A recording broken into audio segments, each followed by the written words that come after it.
अस्सलामुअलैकुम स्टूडेंट्स। आज का हमारा जो टॉपिक है वो ऑस्मो रेगुलेशन इन एनिमल्स है। इससे पहले कि हम osmo regulation of animals start करें, इसमें हम देखेंगे कि कौन सी ग्रुप है और कितना इम्पोर्टेंट है एनिमल्स के लिए प्लांट की निस्बत कि वो ऑस्मो रेगुलेट करें। तो इसमें सबसे पहले आपके पास जो स्टेटमेंट दी गई है वो उन्होंने दी है कि आपके पास एनिमल्स में प्लांट की निस्बत ऑस्मो रेगुलेशन की ज़रूरत ज़्यादा क्रिटिकल है, क्योंकि एनिमल्स जो हैं वो किसी किस्म का नेट गेन या लॉस ऑफ वाटर जो है वो बर्दाश्त नहीं कर सकते। ठीक है, फिर उसके बाद आपने जो है वो नेक्स्ट जो है वो देखने इसके दो ग्रुप्स हैं, ऑस्मो रेगुलेटर्स के एंड ऑस्मो कन्फॉर्मर। कहते हैं हमारे पास एनिमल्स में दो ग्रुप हैं जो ऑस्मो रेगुलेशन के हिसाब से हम देखते हैं, वो है ऑस्मो रेगुलेटर, ऑस्मो कन्फॉर्मर्स। इससे पहले कि मैं इनको डिफ़ाइन करना शुरू करूं, हमें एक लफ्ज़ देखना पड़ेगा यहाँ पे, ऑस्मोलैरिटी। ऑस्मोलैरिटी क्या होता है? तो कहते हैं ऑस्मोलैरिटी हमारे पास numbers of moles of solutes हैं इन 1 लीटर ऑफ सोल्यूशन, यानी आपके पास एक सोल्यूशन है, उसमें सोल्यूट के कितने नंबर ऑफ मोल्स पाए जाते हैं उसको हम ऑस्मोलैरिटी कहते हैं। यूनिट इसका दिया गया है, कहता है कि मिली ऑस्मोल पर लीटर, या फिर आप इसको जो है वो इस तरह से भी लिख सकते हैं, मॉस्मोल पर लीटर। इसमें अब हम दो ग्रुप्स में चले जाते हैं, कौन कौन से हैं? Osmo regulator, osmo conformers. Osmo regulator में वो कहता है कि आपके पास ऐसे एनिमल्स होंगे जो मेंटेन करते हैं अपनी बॉडी के फ्लूइड के ऑस्मोलैरिटी को, चाहे उनका एक्सटर्नल इन्वायरमेंट कुछ भी हो। तो क्या कह रहा है? दे maintain the osmo regularity of their body fluids इस इर्रिस्पेक्टिव ऑफ एक्सटर्नल इन्वायरमेंट, यानी उनके बाहर का इन्वायरमेंट, इर्द गिर्द का इन्वायरमेंट चाहे जो मर्ज़ी हो, उन्होंने अपना जो बॉडी फ्लूइड है उसमें अपने सोल्यूट्स के जो मोल्स हैं उनको कांस्टेंट रखना है, उनको जो है वो ज़्यादा कम होने नहीं देना।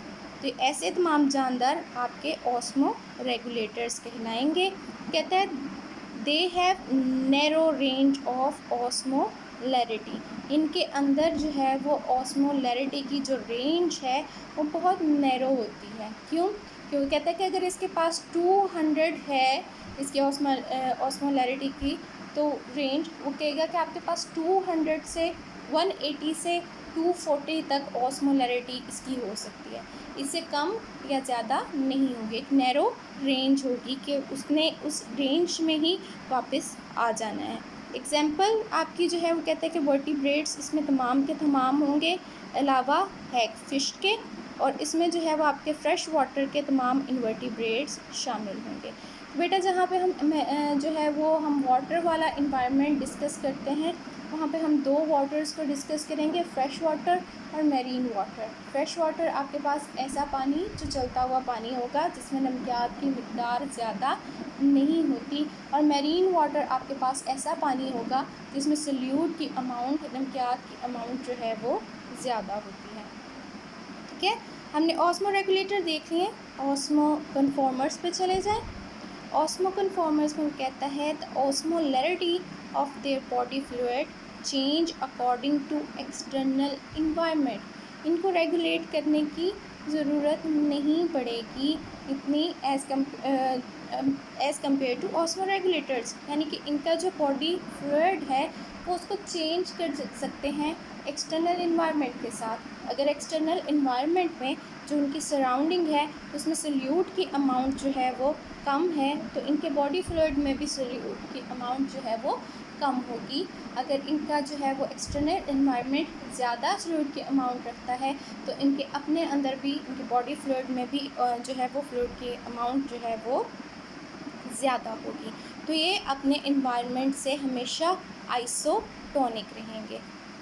They have wide range of osmolarity, इसमें जो है वो आपको एक जो है वो नैरो रेंज, छोटी सी रेंज देने की ज़रूरत नहीं है कि इसी रेंज के अंदर अंदर जो है वो आपको इसका बॉडी फ्लूइड मिलेगा। अगर ये ज़्यादा जो है वो आपके पास ये जानदार जो हैं वो ज़्यादा नमकियात वाली सराउंडिंग्स में है तो इनके बॉडी फ्लूइड में आपको ज़्यादा सॉल्यूट्स मिल जाएंगे। अगर ये कम वाले में है तो इसमें आपकी इनकी बॉडी जो है वो कम बॉडी फ्लूइड जो है वो कम सॉल्यूट्स रखता होगा। इसमें जो है फिर एग्जांपल्स आप देख लें, जो चीज़ें आपने यहाँ पे मेंशन कर दी हैं उसके अलावा तमाम के तमाम ऑस्को कन्फॉर्मर्स हैं। कैसे? वो कहता है कि ऑल मैरीन इनवर्टिब्रेट्स, इसमें हमने सिर्फ फ्रेश वाटर की बात की थी, मैरीन को ऐड नहीं किया था, तो इसमें वो कहता है कि ऑल मैरीन इनवर्टिब्रेट्स, तमाम के तमाम मैरीन इनवर्टिब्रेट्स। कुछ यहाँ पे हमने मोस्ट ऑफ फ्रेश वाटर कहा था, तो उसमें से जो बच जाएंगे वो कहते हैं कि सम फ्रेश वाटर इनवर्टिब्रेट्स। और हमने कहा था कि यहाँ पे हैग फिश शामिल नहीं होती, तो हैग फिश आपकी ऑस्मो कन्फॉर्मर्स में शामिल होती है।